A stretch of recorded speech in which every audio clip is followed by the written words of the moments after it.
Ok, alors bienvenue pour ce nouveau test du drone DJI Mavic Air 2, donc la nouvelle version du DJI Mavic Air 1. C'est tout simplement un drone qui a été fait pour être le drone le plus intelligent de DJI et aussi le drone le plus sûr, le plus fiable de DJI, celui qui a le moins de chances d'avoir des problèmes, avec le plus de capteurs.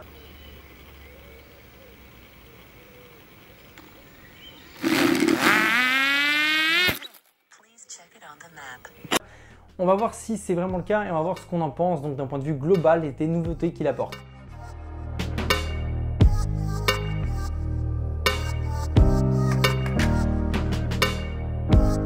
Donc d'un point de vue design, c'est tout simplement un petit Mavic 2 Pro, mais il reste quand même plus grand que le Mavic Air, donc c'est vraiment un entre-deux en termes de taille. On a également ce nouveau design qui va être homogène avec le reste de la gamme, que ce soit le Mavic Mini ou le Mavic 2 Pro, on reste quand même sur quelque chose d'assez homogène et ça c'est ce qui plaît à beaucoup de monde. Moi je vous avoue que je suis pas trop fan et que je préférais largement le Mavic Air 1 que j'avais personnellement. Et du coup, passer à ce nouveau design, j'en suis pas super fan, mais bon, il a d'autres qualités, notamment sa télécommande, qui elle a pour le coup pris en poids. Elle est beaucoup plus grande que ce qu'elle était avant. Par contre, elle est plus confortable au niveau de la prise de main. L'encoche pour mettre le téléphone est aussi plus sympa et elle permet de mettre vraiment un très grand téléphone, donc c'est plutôt bien pensé. Et en plus, ce que j'aime beaucoup avec cette télécommande, c'est sa puissance. Alors je ne sais pas si c'est lié au drone ou à la télécommande, ou peut-être juste la connexion entre les deux, qui est beaucoup plus puissante qu'avec la télécommande du Mavic Air 1. Quand on regarde un peu, par exemple, le rendu en direct, donc on pilote le drone, on a le rendu, on peut voir que on a un super rendu avec le Mavic Air 2, mais qu'avec le Mavic Air 1, c'est vraiment pas ça. On a limite une qualité de Wiko. J'ai beaucoup de respect pour Wiko, mais là, pour le coup, c'est vraiment des premiers Wiko entrée de gamme, C'est vraiment une très mauvaise qualité. Alors de l'autre côté, on pourrait limite avoir l'impression que c'est l'image qui va ressortir sur la carte SD. Donc en soi, je suis vraiment fan de la télécommande rien que pour ça.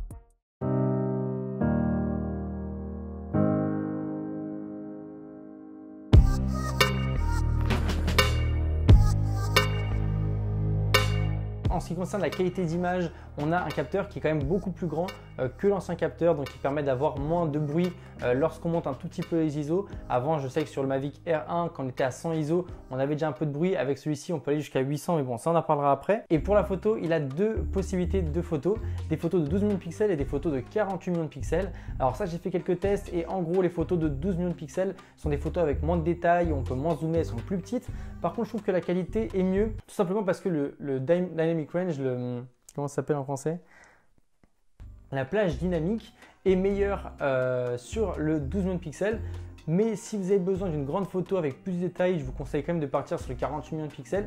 Il y a quelques petites différences, donc vraiment au niveau de la plage dynamique, on a moins d'informations sur les hautes lumières et les basses lumières avec le 48 millions de pixels. Mais en soi, le 48 millions de pixels est mieux pour certaines choses, notamment si vous voulez zoomer un peu dans l'image. En soi, moi, je n'utiliserai que le 12 millions, comme ça vous le savez. On a également un nouveau mode qui s'appelle le mode Smart Photo qui vous permet de faire des photos plus belles grâce à un mode un peu d'intelligence artificielle qui permet en gros tout simplement au drone d'identifier l'endroit où il prend la photo et en gros il va savoir si c'est par exemple un coucher de soleil, un lever de soleil, il va réussir à identifier où sont les arbres, quels sont, où est l'herbe, qu'est-ce qu'il prend en photo finalement.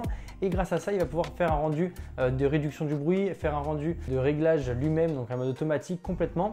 Et si vous êtes comme moi et que vous êtes habitué à shooter en manuel et vraiment mettre vos propres réglages, vous verrez que vous ne réussirez pas à faire mieux que ce mode-là. Donc en soi, je suis assez content du mode Smart Photo. Moi qui shoot tout le temps en manuel, j'ai vu que je ne réussissais pas à faire mieux que le drone. Donc en soi, gros point pour Smart Photo. Après, en prenant quelques photos en basse luminosité, j'ai vu que dès qu'on montait au-dessus de 800 ISO, on avait quand même beaucoup de bruit et les photos étaient quasiment peu utilisables, voire inutilisables.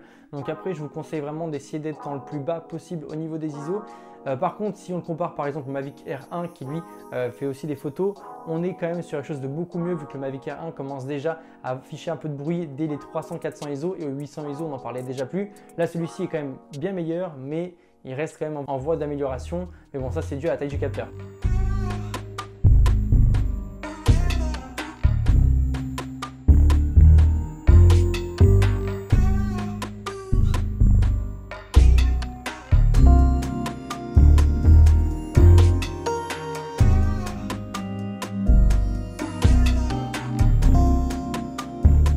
Pour ce qui est de la caméra, on est sur du 4K 60 images par seconde en 120 mégabits seconde. Qu'est-ce que ça veut dire? En gros, ça veut dire que même en 4K, vous pourrez faire des petits ralentis et que en plus vous aurez beaucoup d'informations dans l'image, donc ce qui fait que l'image sera riche et que vous aurez envie de regarder ces vidéos-là. S'il y a un faible nombre de mégabits seconde, l'image aura moins d'informations et du coup sera moins bonne, ce qui fait qu'en gros la qualité est très bonne en vidéo et en plus il apporte la possibilité de faire des grands slow motion jusqu'à 240 images secondes en HD, donc ça peut paraître du chinois, mais en gros croyez-moi, il fait des slow motion juste incroyables. En plus quand on tourne, il y a 3 modes d'image. Le premier c'est le mode d'image normal, donc en gros il va faire la colorimétrie automatiquement, il va donner l'image automatiquement.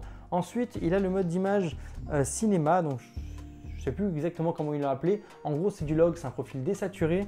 Et on termine avec le mode d'image HDR. Alors le mode HDR, il est vraiment top. Généralement, j'ai du mal à apprécier les modes HDR simplement parce qu'ils apportent des couleurs un peu bizarres. Mais là, pour le coup, on arrive vraiment à avoir des couleurs sur les arbres, on arrive à avoir des couleurs dans les parties foncées, dans les parties très claires. Donc une plage dynamique vraiment très bonne. Et de l'autre côté, avec le mode cinéma, c'est aussi super intéressant parce que vous pouvez vous-même apporter votre propre colorimétrie, ce qui fait que vous pouvez passer d'un footage assez fade au rendu que vous voulez, donc faire quelque chose de très sombre ou de très clair. Toutes les possibilités que vous souhaitez faire, vous pouvez les faire grâce à ce mode-là. Et ensuite, on a le mode timelapse qui vous permet tout simplement de faire des timelapses en 8K. Alors ça pour le moment c'est pas encore disponible, donc je n'ai pas pu le tester. Il sera disponible en juin. En attendant, on a toujours des timelapses qui sont basiques, mais moi je suis pas trop fan des timelapses avec les drones et notamment avec les drones DJI. Tout simplement parce qu'il y a plusieurs choses que j'aime pas trop. La première, c'est que c'est pas vraiment stable de façon générale quand on fait des timelapses avec le DJI. La deuxième, c'est que la gestion des ISO, des couleurs, etc. n'est pas son bien faite et du coup parfois on se retrouve avec des plans qui sont sous-exposés ou surexposés, ce qui fait qu'en soi le timelapse ne fait pas tout le temps son travail. Et de l'autre, je trouve qu'ils sont plutôt rapides parce qu'entre chaque photo il y a 6 secondes d'attente, quelque chose comme 3 secondes aurait été beaucoup mieux. Du coup on est sur des timelapses assez rapides, donc j'aime pas forcément ça. Bon après forcément ça a des points négatifs, mais peut-être qu'avec les mises à jour ça va s'améliorer, donc il faut attendre jusqu'à juin quand DJI sortira sa mise à jour avec la 8K pour que je vous dise ce que j'en ai pensé.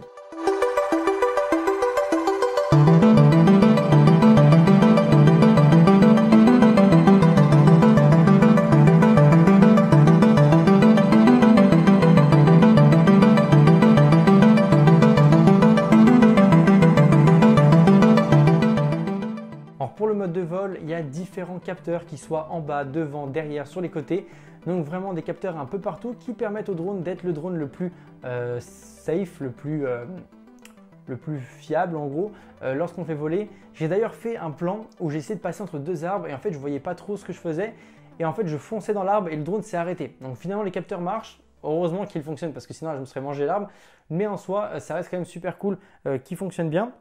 On a jusqu'à 34 minutes de vol avec une batterie. Moi, j'ai pris le pack à 1000 €. Du coup, j'avais les 3 batteries et la sacoche. Ce qui fait qu'en gros, vous pouvez rester 1 heure, 1 heure et demie de vol avec. DJI a annoncé que la distance maximale serait 10 km. Moi, j'ai fait 2 km dans les arbres, dans les bois. Donc, je ne voyais plus mon drone. Et je vous avoue qu'il ne captait plus du tout au bout de au bout d'1,5 km et au bout de 2 km il n'y avait plus d'image, donc j'ai dû même marcher vers le drone et le drone commençait à revenir vers moi directement. Donc voilà, à ce niveau là méfiez-vous. Moi de mon côté, comme j'étais quand même dans un parc où j'avais le droit de filmer parce que voilà, il y a des autorisations, bien sûr j'avais des restrictions notamment au niveau de la hauteur, je ne pouvais pas aller à plus de 50 mètres.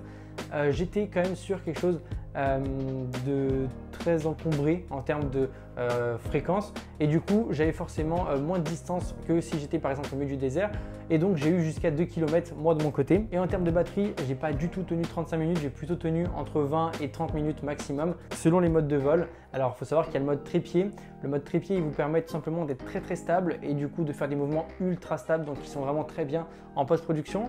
On a le mode normal, donc qui est un mode finalement assez polyvalent avec beaucoup d'aide et beaucoup de capteurs. Et on a le mode sport. Alors lui, j'ai l'impression qu'il n'y a pas tous les capteurs, voire qu'il n'y a pas du tout de capteurs, donc ça, il faudrait vérifier. Mais en soi, le mode sport, il est ultra rapide. Donc ça a vraiment de trépied lent, normal. Et le mode sport ultra rapide. C'est très drôle pour s'amuser, par contre pour filmer, c'est vrai que ça devient assez compliqué. On a également la possibilité de faire un suivi de la personne qui est vraiment top, j'ai vraiment pu m'amuser avec. Par contre, je vous avoue que j'ai quand même beaucoup de mal à faire confiance au drone, donc j'étais un petit peu stressé à l'idée de voir le drone voler tout seul. Mais en soi, il fonctionnait bien, donc vraiment top. Et par contre, il m'a perdu quelques fois quand je tournais. Il suffisait que je passe devant quelque chose ou quoi et il me perdait assez rapidement. Donc dans l'idée, c'est quelques points négatifs, mais malgré tout, c'est le meilleur tracking que j'ai vu, notamment comparé au DJI Mavic Air. Il y a une grosse amélioration à ce niveau-là.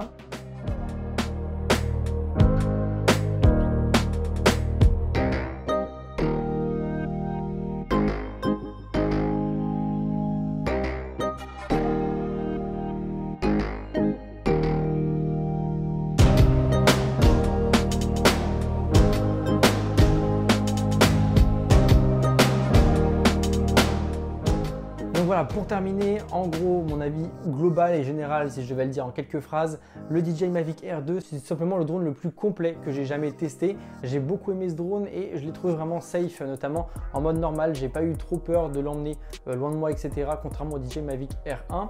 J'ai beaucoup aimé la qualité vidéo qui est vraiment top et c'est pour ça que j'utiliserai au maximum. Et je trouve que pour 1000 €, c'est tout simplement le meilleur drone pour les particuliers qui souhaitent utiliser pour les vacances. Il faudra vraiment beaucoup l'utiliser en vacances parce que en France, vu que c'est très réglementé, on ne peut pas l'utiliser partout. Par contre, même pour des utilisations plus professionnelles, que ce soit du cinéma ou autre, ça peut être utilisé, même pour des courts-métrages, je le vois très bien utilisé. C'est vraiment largement suffisant pour différentes personnes. Il suffit juste d'avoir un petit budget de 1000 € qui pour certaines personnes va être beaucoup et pour d'autres personnes qui ont une utilisation plus professionnelle va être rien du tout. Donc voilà, c'est entre la très bonne affaire pour les pros et l'affaire qui est bonne mais qui reste quand même très chère pour les particuliers. Mais en soi, je reste quand même super satisfait de ce drone. Moi personnellement, j'ai pris la version à 1000 € avec la petite sacoche DJI qui est topissime. Vraiment, j'ai adoré.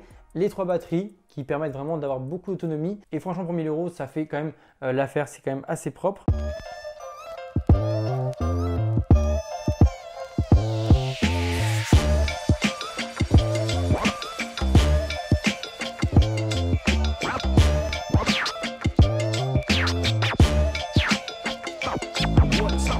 Je vous laisse vous me dire ce que vous en pensez dans les commentaires, comme ça je saurai un petit peu ce que vous en avez pensé. Et si vous voulez que je fasse par exemple un test entre le DJI Mavic Air et le DJI Mavic Air 2, je pourrais le faire, mais il faudrait quand même que vous me disiez dans les commentaires, que je sache si ça vaut le coup ou non. Je le ferai vraiment en fonction de vous. Je vous laisse donc vous abonner à la chaîne pour ne plus rater mes tests et mes tutos. Et je vous dis à très bientôt. C'était André Martin. Salut!